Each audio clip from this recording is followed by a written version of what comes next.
Thank you very much. Good morning, everyone. So yesterday we had a very nice talk from Anton on radiation reaction. And I'm going to continue along a very similar theme. And I'm going to discuss some classical and quantum models for treating radiation reaction. So just briefly, I'll introduce the classical and quantum models. I'll do some comparisons in a plane wave laser pulse. I'll then introduce the stochastic model, and then we'll look at some focused laser pulses rather than plane waves. So with radiation reaction, as we heard yesterday, when you consider a charged particle moving under the Lorentz force, every time it undergoes acceleration, it can radiate energy and lose momentum. Normally, we don't consider this effect because it's actually quite small. But as we go to really, really high field strengths, like we're going to see at upcoming laser facilities such as ELI, these effects actually become really, really important. So since this is a technical talk, I thought I'd share with you the gory details. So this is the classical Lorentz-Abraham-Dirac equation. And this is probably the most rigorous classical description of radiation reaction. So here, this time tau, is the characteristic electron time. And this projection operator is in this equation just to keep the particle on shell. So what's interesting about this equation is it involves a third derivative, which is quite unusual. And what this does, so the third derivative is often called the jerk term. And what it leads to are either runaway solutions, so acceleration that just goes rapidly without any background field, or pre-acceleration, where the particle experiences acceleration before any force acts on it, which tend to make physicists a little bit uncomfortable. So one thing that you can do is you can do a perturbative expansion of the Lorentz-Abraham-Dirac equation and just go to second order in this parameter tau. Yeah, so here we're saying that the radiative correction, this force that we're getting from radiation reaction, is much smaller than any background fields that we have. And the good thing about this is it's only second order. So we don't have any issues with runaway solutions or pre-acceleration. The bad thing is it's purely classical. And originally it was thought that this would only work with very, very weak fields, so very, very small radiative corrections. But actually it's often claimed that this is valid as long as you can ignore quantum effects. So what about quantum effects? Well, again, as we saw yesterday, the quantum nonlinearity parameter chi is the ratio of the electric field that the electron or particle sees. So yesterday it was gamma E, but we just called it E hat, divided by the Schwinger field. So when this parameter approaches 1, your system is very strongly quantum, and things like pair production are very possible. So when do we need to include these quantum effects? Well, actually for facilities like ELI, radiation reaction and quantum effects are going to be dominant in determining the dynamics. They're no longer small corrections. This is because classically, the electron or particle can radiate at all frequencies. You can radiate a little bit of energy at a very large frequency. That's fine, classically. But as you move to a quantum picture, the emission becomes quantized, and you have to commit to emitting a whole quantum of energy. So this limits the maximum photon energy that we can lose because you can't radiate more energy than you have. So this, because of this, we expect that as the system becomes more quantum, the classical theories will overestimate the effects of radiation reaction because they let you radiate at all frequencies. To combat this, a kind of semi-classical model to try and incorporate some of the effects of this overestimation was developed. So basically all you do is you replace the electron characteristic time tau with a scaled parameter, where this function g of chi is non-trivial, and it can be approximated with this expression. So the important thing is this is a decreasing function. So as you increase chi, the value of g decreases. So it's reducing in this equation. So this is the radiative correction. You replace this tau with g times tau, and this becomes reduced. Excuse me. So I'm now going to try and compare these theories by looking at collisions with plane wave laser pulses. So just to be complete, these are the coordinates I'm going to be working in. So I've got my phase and my two transverse coordinates. And for a plane wave, the electromagnetic field tensor can be written in this form, where the important thing is that the only dependence that we have is on the phase phi. We're not bothered about our transverse or longitudinal position, just the phase. And for this example, I'm going to take a linearly polarized laser pulse with, so it's going to have n cycles of my laser in it, and it's going to have a sine squared envelope around it. So what we did was we started off with a distribution of electrons. So it's a Gaussian distribution with 20% spread around about 1 GeV. And what we did is we collided it head-on with a laser pulse, with several different laser pulses. For example, we had a 20-cycle pulse with an A0 of 21.5, which with a wavelength of 800 nanometers is about 27 femtoseconds full width half maximum, and an intensity of 2 times 10 to the 21 watts per centimeter squared. So that's this green curve. So we also did one at higher intensity and one at lower intensity. But the important thing is that we kept this quantity n times A0 squared constant. So here in the dotted line, we have the initial spread around gamma is about 2000.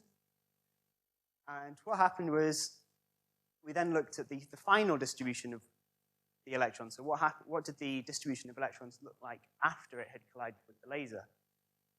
So classically, so this is the Landau-Lifshitz equation.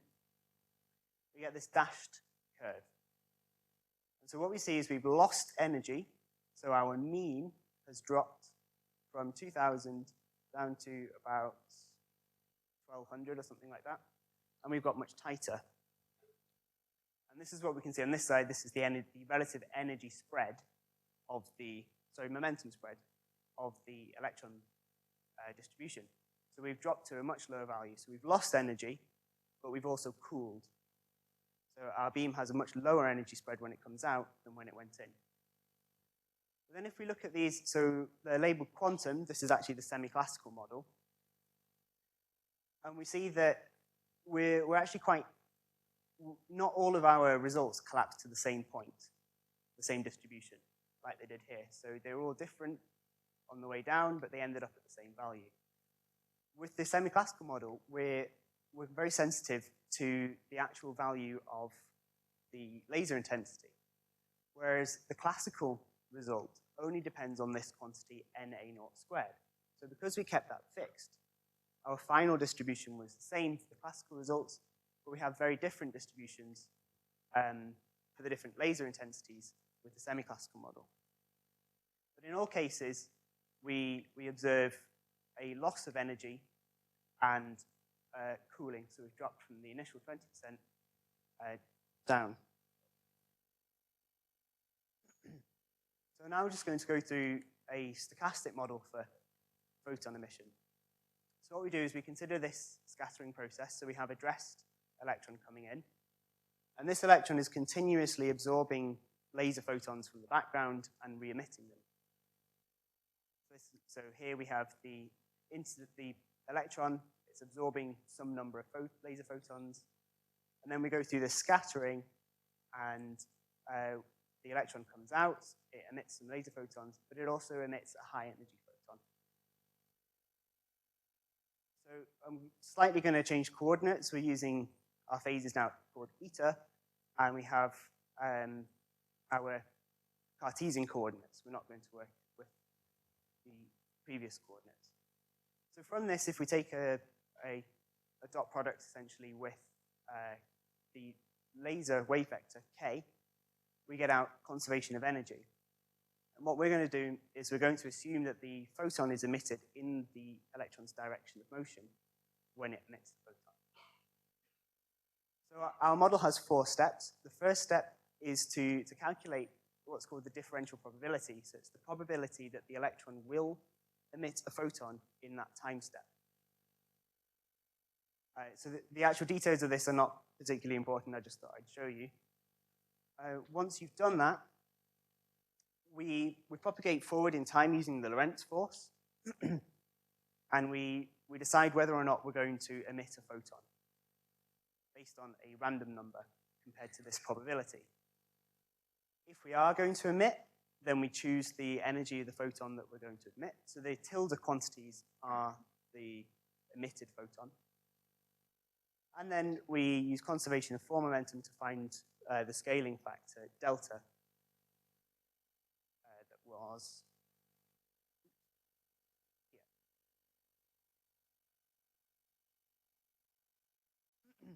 So what we did is we ran 20,000 initially identical electrons, and we collided them head-on with, again, a plane wave laser pulse. And what we saw is we observed this cooling, again, and loss of energy. But what we see is that the average, so that with the stochastic model, for example, this dashed trajectory, that's just one example.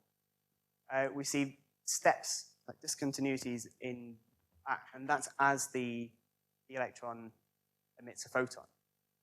However, if you average that over our sample of 20,000, we get this gray band. So that's a 1 sigma band. We see that that actually agrees incredibly well with the semi-classical model, even though we're working at, in a regime where the quantum nonlinearity parameter is about 0.25, which is not huge, but it's larger than you would necessarily expect the semi-classical model to work well at. And we can also look at the power radiated by the electron in the 2 theories. So here we have the classical theory in the blue, the semi-classical model in red, and the average of all our stochastic runs in the black. And the fit is excellent. So now I'm just going to very briefly talk about focused laser pulses instead of plane waves. So the key difference is that now our field depends on all of our space-time coordinates, not just the phase.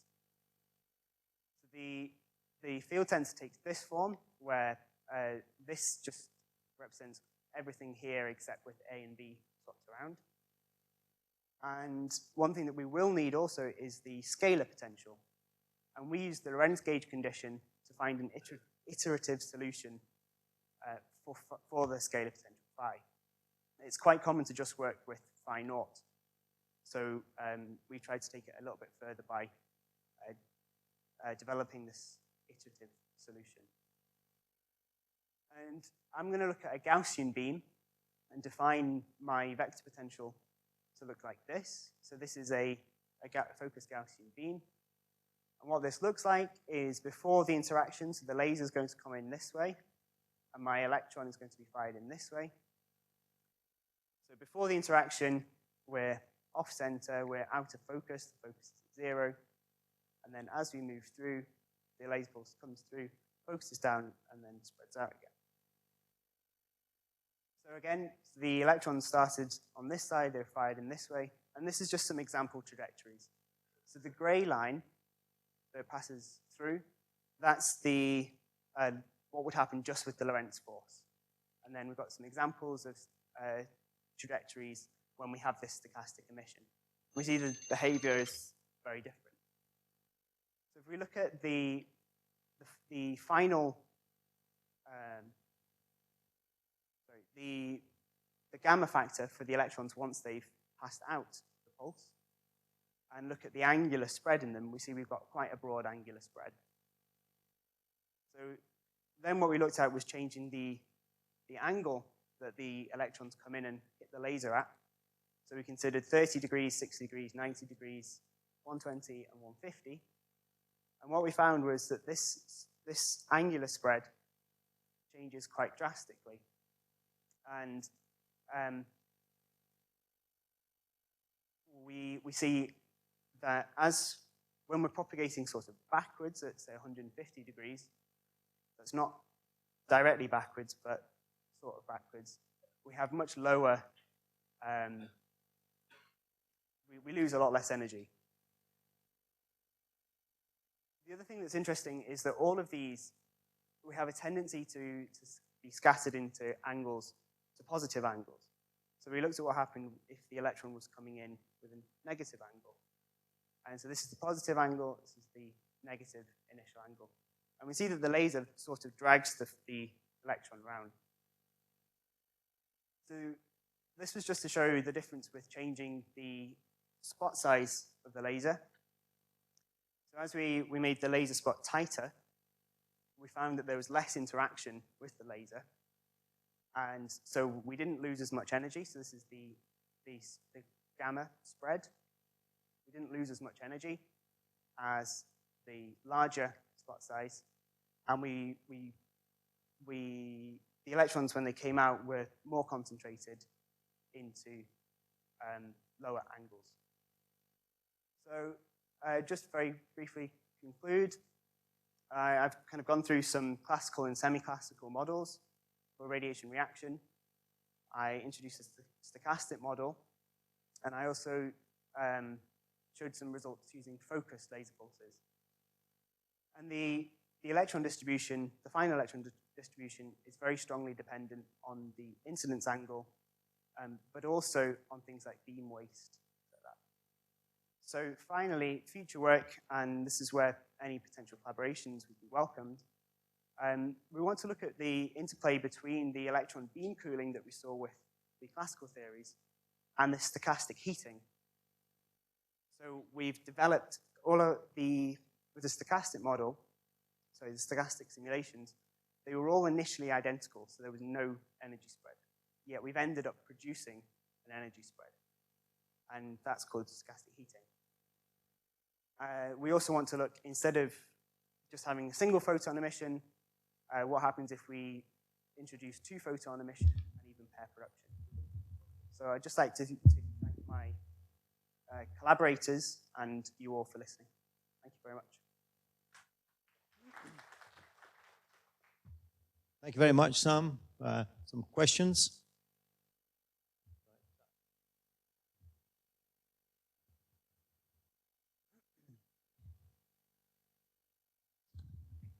Thanks for that, Sam. A question about your 1 photon emission model. Yeah. I think I must just misunderstood. Do you only allow 1 photon to be emitted? Or is it multiple? Per time step. Per time step. Okay, so it is multiple emissions as normal. Yeah. Okay. So everything's calculated at every time step. Yeah. And you decide whether at that time step you're going to emit. Oh, no, that's fine. Sorry, I misunderstood So, because I thought that if you only allow 1 photon, then you're biasing it towards emissions early in the pulse, yes. which is why it would look more semi-classical. But that's not what you're doing. That's fine. No, so you can see here there are multiple emissions. Okay. In the trajectory. And then another question. In your diagram for, well, nonlinear Compton, essentially, only your incoming fermion was dressed. The outgoing one was not. Yeah. Yes, that's true. That one should have been dressed. It should be dressed, okay. No, thanks. I think what I was trying to say here is that this little n is the net laser photons that are absorbed. Question.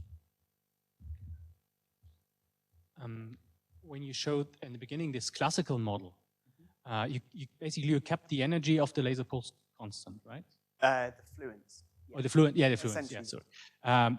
So it seems that your results seem to indicate that shorter laser pulses reduce the effect of radiation reaction in the quantum or semi-classical model, right? Because if the intensity is higher, that means the pulse is shorter, and then you have less energy loss for the electrons.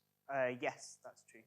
So the higher intensity was the shorter pulse. This was a 5-cycle pulse. And the energy loss was lower. And also the cooling was less.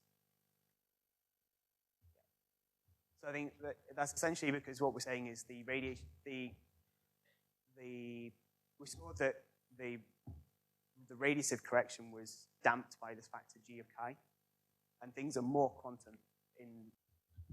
Sorry, so just to follow up on Daniel's comment, it's absolutely true that for very, very short pulses, no matter how high in intensity you go, you can basically turn off radiation reaction or reduce it as much as you can just by shortening the pulse length.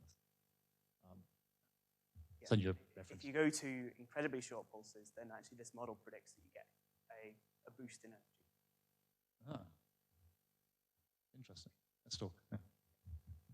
Just a point. I mean, you're going to very short pulses. So what happens with you get bandwidth? Because you get multiple frequencies in there. So with multiple frequencies in a normal classical system, stochastic heating goes up. Yes. But you don't have that. The only thing you've got is multiple interactions because you've got an angular dependence due to focusing. Yes. If it's a plane wave, there's no angular dependence. Yeah. If there is a focusing element, then you've got different pulses coming in at different angles. So they are different Actually, photons. with the different angles, you observe a different frequency as you move through the laser as well. Right. But I mean, are you thinking of doing simulations where it is a finite bandwidth pulse, laser pulse? Well, I mean, with the focused one, it will have a bandwidth. Mm-hmm. Yes, it will have a certain bandwidth in K, but not in frequency. Oh, I see. Yeah, we've not looked at that, but it would certainly be possible. Just a question to Anton. This Picador can do that, can it? Multiple laser frequencies? Right. Okay. I'd like to thank Sam again then.